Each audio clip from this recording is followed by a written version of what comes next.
Jack Johnson, the Galveston Giant, better known to the world as Little Arthur, was born March 31st, 1878 in Galveston, Texas. He died June 10th, 1946 in Raleigh, North Carolina. You see, Jack Johnson was just 68 years of age at the time of his death. He would unfortunately die, crashing down the hill. You see, it was reported that Jack Johnson was speeding. And when he made a turn, the car flipped over and rolled down the hill. It's also reported that Jack Johnson was very upset as he was a former heavyweight champion. And he was treated in such fashion that he had to pick up his lunch in the back of a restaurant. Because he was no longer allowed some of the treatment of special privileges, if you will, after he became heavyweight champion. He was the colored heavyweight champion February 5th, 1903 at the Pavilion, Los Angeles in California. When he would defeat Denver Ed Martin in 20 rounds, he became the heavyweight champion of the world. December 25th, 1908 in Sydney, Australia. He would knock out Tommy Burns, who was better known as Noah Brusso. Knock him out in 14 rounds, scheduled for 20. Unfortunately, the world would not see the knockout because the establishment would shut off the cameras, not allowing Tommy Burns, who was from Canada, to be knocked out by Jack Johnson, who was a black fighter. Between May 6, 1899 and December 27, 1900, he would have 3 fights with Klondike Haynes. 1 win, 1 loss, and 1 draw. Between November 4th, 1901, December 27th, 1901, he would have 3 fights with Hank Griffin. 1 win and 2 draws. February 25th, 1901, he'd be knocked out by Joe Chowinski, 3 rounds. But he would go the distance with Joe Chowinski in 20 rounds. They would fight at the Harmony Hall in Galveston, Texas. Now, Frank Charles, October 21st, 1902. Born July 17th, 1867, in Texas himself. Between 1892 and 1911, he would hold the colored heavyweight championship belt. Peter Jackson, known as the Black Prince, had vacated the crown. And Bob Armstrong would pick up that crown. But Peter Jackson was the colored heavyweight champion. And he would win that title from Little Chocolate. His name was George Godfrey. Bob Armstrong and Frank Charles would fight for that crown. March 7th, 1897. Non-title shot. Philadelphia. Frank Charles would win on points. Charles fought Armstrong in a rematch. January 29th, 1898. Bob Armstrong would be knocked out by Frank Charles. 2nd round.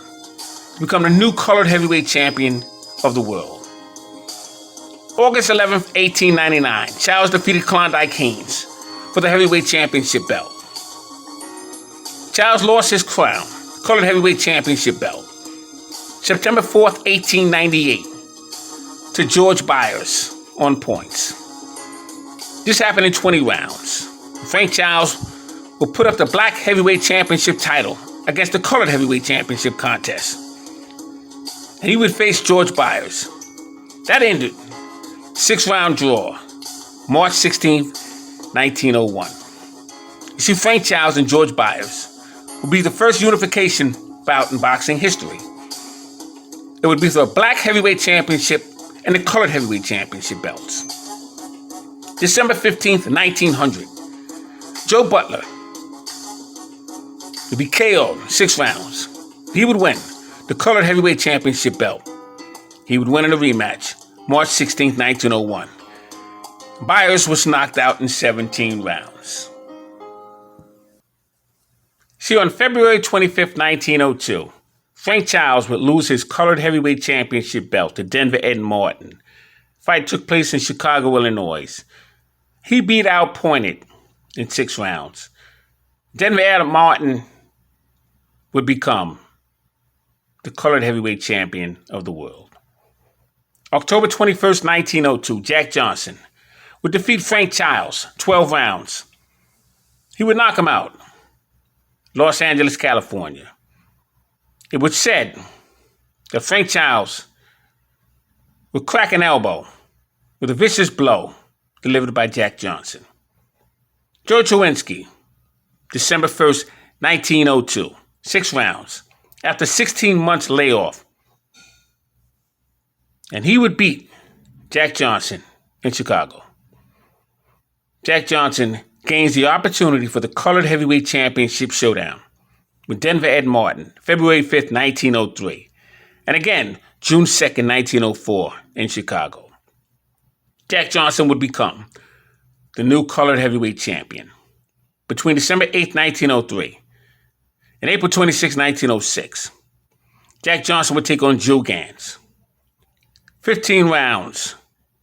Jack Johnson take on a lightweight champion, non-title fight. The Colored Heavyweight Championship belt was not on the line. Jack Blackburn. He would have 4 wins, 3 draws, and 1 no contest. Young Peter Jackson would fight him 5 times. 2 draws, 2 wins, 1 loss. Jack Johnson would face Joe Jeanette 10 times between May 1905 and November 27, 1945. Johnson would win 2, lose 1, 2 draws, and have 5 no decisions. Jack Johnson would face Sandy Ferguson 5 times between July 31st, 1903 and July 18th, 1905. He would have 4 wins and 1 no contest. He would take on Sam McVeigh 3 times. Denver Ed Martin 2 times between February 5th, 1903 and October 10th, 1904. 20 rounds and a second round knockout. He would face Klondike Haynes 3 times between May 6, 1899 and December 27, 1900. 3rd round knockout, 20 round decision, and a 4th round KO. He would face Hank Griffin 3 times between November 4th, 1901, June 20th, 1902. 1 loss, 20 rounds. 2 draws, 15 rounds, and a 20-round victory. He would take on Black Bill 4 times. February 15th, 1904, April 15th, 1906. 4 rounds, 7-round knockout. What a fighter Jack Johnson was. 15. All that's open. Copy. 10. Gillis is built for main engine start.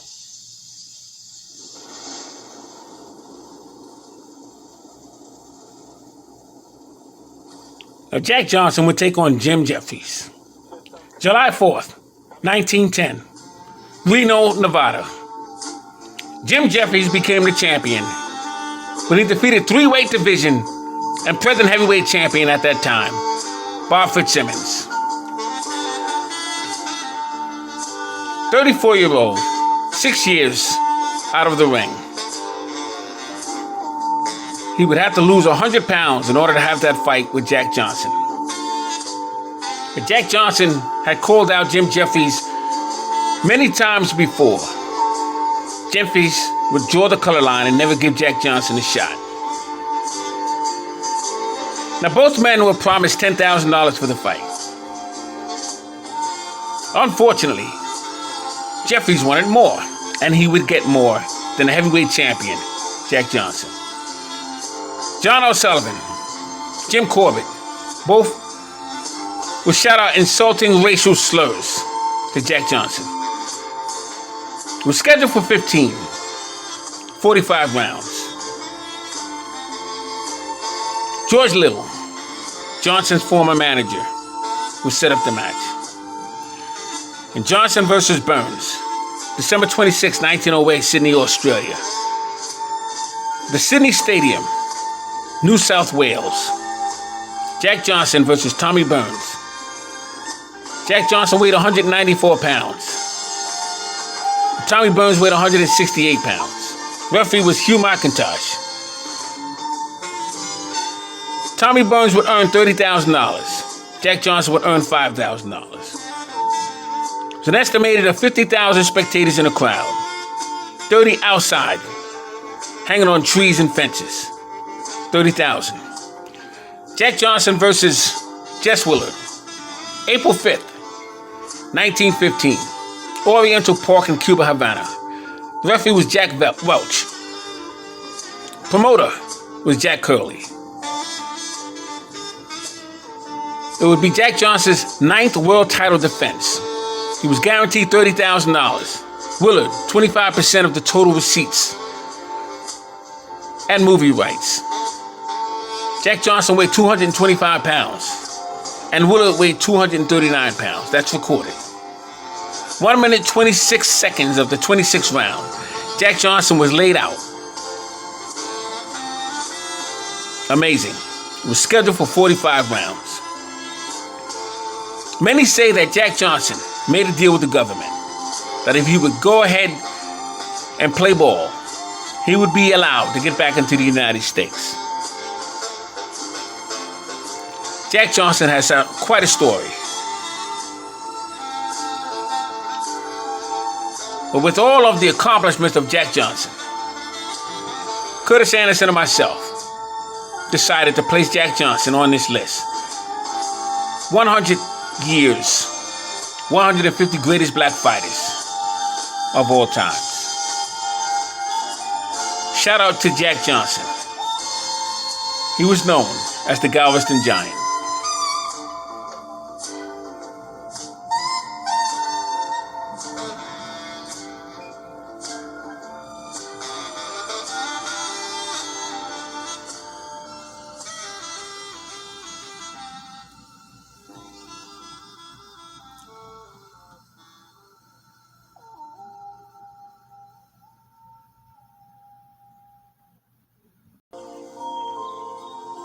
Now, Joseph Louis Barrow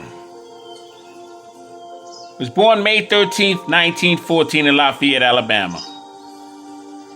Died April 12th, 1981, Las Vegas, Nevada. He was 66 years of age at the time of his death. He would suffer from a heart attack. Stood 6'2" and weighed 190 to 112, and even as high as 118 pounds. He had a 76-inch reach. Fought from June 2nd, 1934. 1951.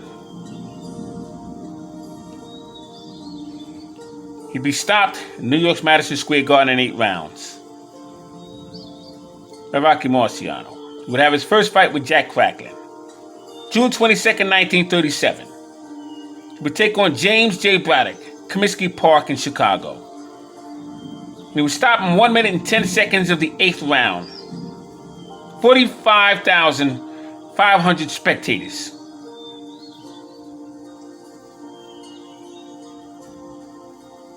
What was amazing, it would gross $1,300,000.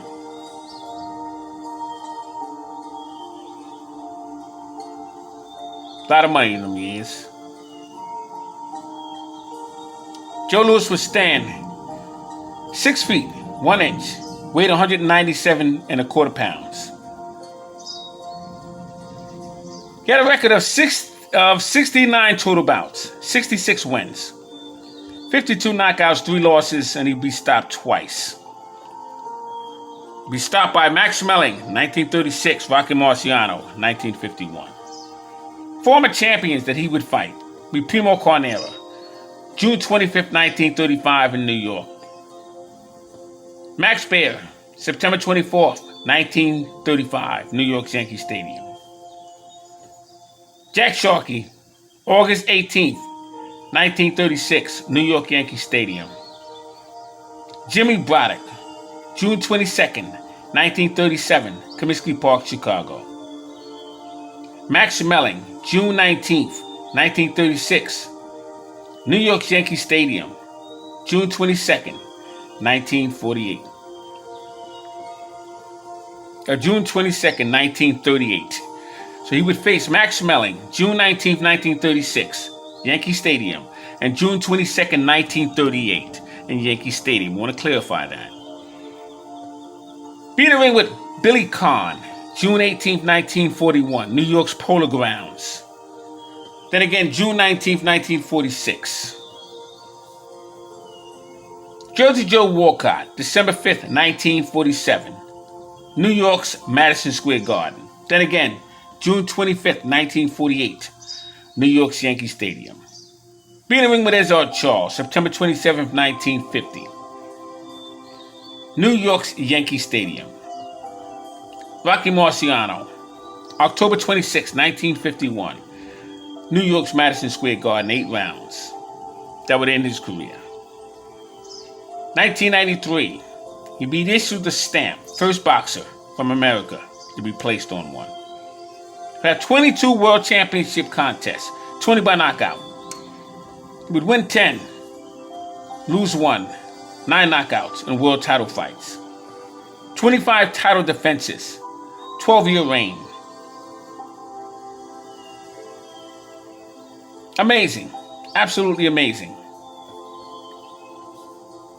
Ring Fighter of the Year, 1936, 38, 39, and 1941.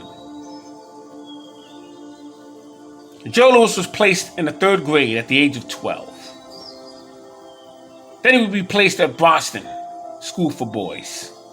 He would learn a trade, become a carpenter worker. 1932, friend of his, Thurston McKinley, would win the Golden Gloves in Detroit. And he would ask him to become a fighter because Joe Louis decided, but the request of his mother, take violin lessons. McKinley told him, that's for sissies. Become a boxer. Showed him a newspaper that was in his back pocket. Kid Chocolate had earned $75,000. Everyone admired Kid Chocolate. Fighters such as Black Bill, Henry Armstrong, Ray Robinson, Joe Louis, Kid Gavilan, Johnny Bratton. Joe Louis's first trainer was Hatfield Ellis. And a young man by the name of Walker Smith would carry Joe Louis's bags to Booster Center because he lived 1 block away from the gymnasium. December 19th, 1933, Joe would face a young man by the name of Evans. He would lose a decision. Be trained by Jack Blackburn. He was born 1889. Jack Blackburn was an outstanding fighter. He would meet Jack Blackburn in 1934. Jack Blackburn was promised to be earned $34 a week for 1 month. He would wind up becoming his trainer for the rest of his life. Jack Blackburn would die in 1942. Jack Blackburn was an outstanding fighter. He's in the Hall of Fame as a trainer, but not as a fighter. And he should be in the Hall of Fame as a fighter, as Harry Wiley Sr. should be in the Hall of Fame as a trainer. Joe Louis would end his amateur career with a total of 54 fights, 50 wins, 43 knockouts. Remarkable. What was even more amazing about Joe Louis, he was the 2nd black heavyweight champion of the world. June 20th, 1936, New York's Yankee Stadium. Scheduled for 15 rounds. He had 42,088 spectators in the audience. Official gross receipts, $547,541. Joe Louis would earn $125,535, 30% of the net. He would take on Max Schmeling. His share was $125,535, 30% equal share. The fight took place at New York's Yankee Stadium. Cost $41,845 to rent. That came out of the share of Joe Louis's purse, not Max Schmeling's. Motion pictures, $25,000, came out of the share of Joe Louis's purse, not Max Schmeling's. Radio was $27,500. who do you think it came out of? What was amazing about Joe Louis once again? Sold more tickets than anyone his time or even past. How did he do that? Because Joe Louis employed a lot of people. See, during the time of Joe Louis's reign, you didn't have a fighter like Jack Joe Louis. Black community didn't have a figure in any sport to look up to. Till Joe Louis came along.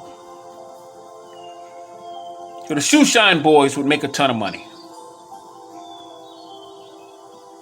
Beauticians and barbers would make a ton of money. Seamsters and laundry would make a lot of money. Cleaners.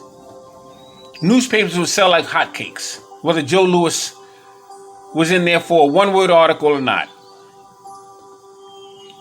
But what the establishment realized, they wasn't making a lot of money through radio with Joe Louis, because Joe Louis would be such a pulverizing figure in the black community that families would gather by the 20s and 30s, listen on the radio for Joe Louis. And Joe Louis would be so beloved that the black community would make sure that they would get shoe shines and the ties would be in the cleaners, go to the barber shop, clean shave, 3-piece suit, just to sit in their house around the radio to listen to Joe Louis. Not many people could do that. As soon as Joe Louis won the fight, the streets would be crowded as though it was New Year's Eve. But then the establishment got smart and they realized in order for us to get money from each individual through radio, we must have this on film. So in all the major cities, in the case of New York, they would have the RKO movie theater. And the lines would be going around the corner twice. That's how they made their money. Because once again, everyone would dress up in their Sunday clothes and wrap around those blocks twice to see Joe Louis the following day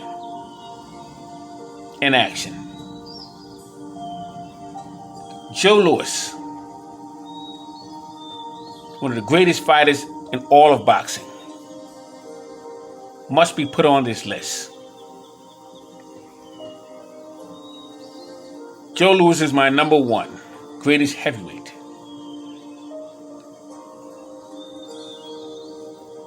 Next is Sam Langford, then Muhammad Ali,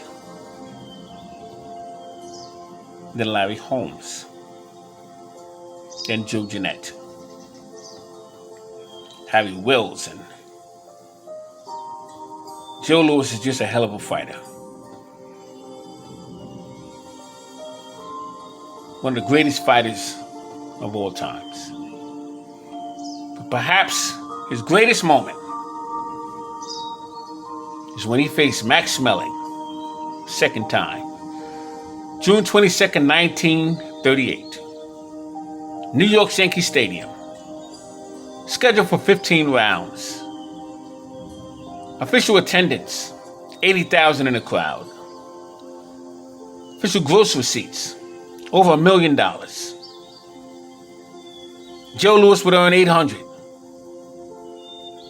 But they would cut it to $349,228.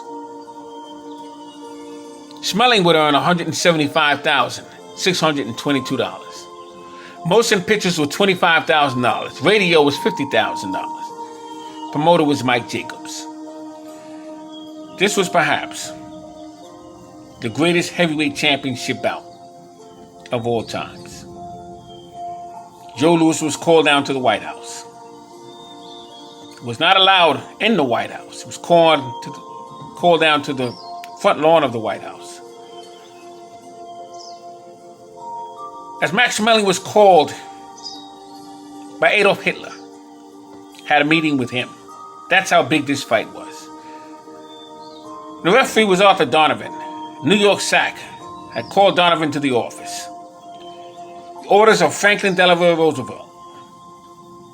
You don't stop this damn fight under any circumstances, because we do not want to create a war.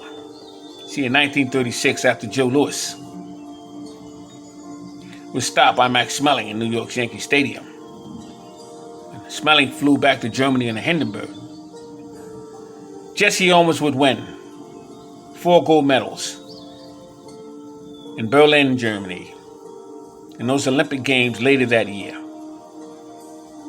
This would infuriate Adolf Hitler, but it would market Joe Louis,